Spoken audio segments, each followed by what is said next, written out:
സലാലയിലെ ഏറ്റവും മനോഹരമായ ഇടം ഏതാണെന്ന് ചോദിച്ചാൽ പലരുടെയും ഉത്തരം വാദി ദർബാത്ത് എന്നായിരിക്കും. ഗരീബിന്റെ മഴക്കുളിരിൽ ഇത്തിരി നനയാൻ ഓടിപ്പാഞ്ഞെത്തുന്നവർക്ക് മുന്നിൽ സ്വർഗസമാനമാവുകയാണ് വാദി ദർബാത്ത്. സീസണിൽ ഏറ്റവും കൂടുതൽ സഞ്ചാരികൾ എത്തുന്ന സലാലയിലെ വിനോദസഞ്ചാര കേന്ദ്രത്തിന്റെ കാഴ്ചകൾ കാണാം.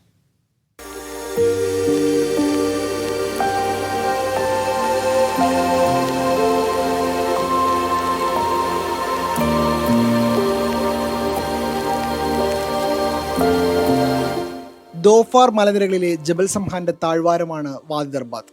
ചുറ്റും മരങ്ങൾ നിറഞ്ഞ മലനിരകൾ. ചെങ്കുത്തായിറങ്ങുന്ന മലയുടെ താഴ്വരയിൽ ഒരു തെളിനീരൊഴുകുന്നു. കാലികൾ മേയുന്ന പുൽമേടുകൾ, മരങ്ങൾക്ക് ചേല ചുറ്റി വള്ളിപ്പടർപ്പുകൾ, പൂക്കാനും കായ്ക്കാനും ഒരുങ്ങുന്ന പുൽനാമ്പുകൾ. ഇങ്ങനെ നിരവധി കാഴ്ചകൾ കൊണ്ട് സമ്പന്നമാണ് വാദി ദർബാത്ത്.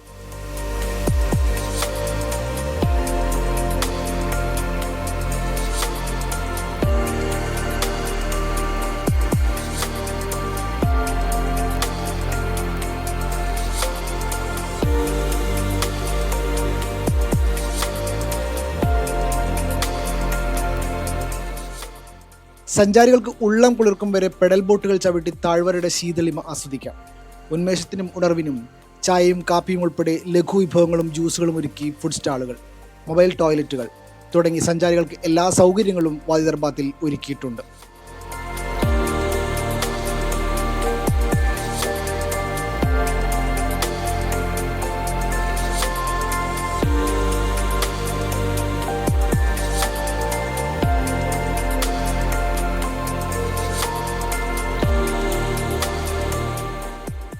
സീസണിൽ ഏറ്റവും കൂടുതൽ സഞ്ചാരികൾ എത്തുന്ന സലാലയിലെ വിനോദസഞ്ചാര കേന്ദ്രം കൂടിയാണ് വാദി ദർബാത്ത്. സംഭവം ഇപ്രാവശ്യം ഖരീഫ് സീസൺ നല്ല അടിപൊളിയാണ്. ഇപ്പം രണ്ട് ദിവസമായിട്ട് മഴ കുറച്ച് കുറവാണ്, പക്ഷെ എന്നിരുന്നാലും നല്ല വൈബുള്ള സ്ഥലം. പിന്നെ ഒരു കോടമഞ്ഞും വരുമ്പോൾ വഴി വെച്ച് ഞങ്ങൾക്ക് നല്ലൊരു കോടമഞ്ഞ് കിട്ടി. തൊട്ടടുത്ത വണ്ടികൾ പോലും കാണാൻ പറ്റാത്ത വിധത്തിൽ.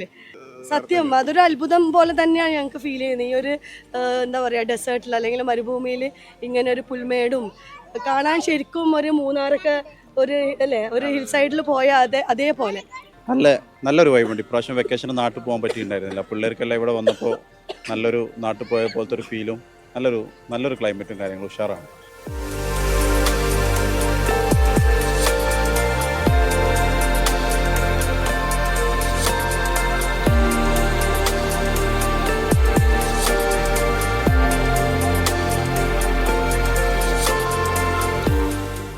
സലാലയിൽ നിന്നുള്ള സഞ്ചാരികളെ തിരിച്ചുപോക്ക് ഇഷ്ടമുണ്ടായിട്ട് സംഭവിക്കുന്നതല്ല. പ്രത്യേകിച്ച് വാദി ദർബാത്തിനോട് യാത്ര പറയുക എന്നത് മനസ്സമ്മതിക്കാത്ത കാര്യമാണ്. Media 1 Salalah. OICC INCAS Qatar central കമ്മിറ്റിയുടെ സംഭാവന പുരസ്കാരം കോൺഗ്രസ് നേതാവ് ചാണ്ടി ഉമ്മന് ദോഹയിൽ നടത്തിയ വാർത്താ സമ്മേളനത്തിലാണ് പുരസ്കാരം പ്രഖ്യാപിച്ചത്. വെള്ളിയാഴ്ച പുരസ്കാരം സമ്മാനിക്കും.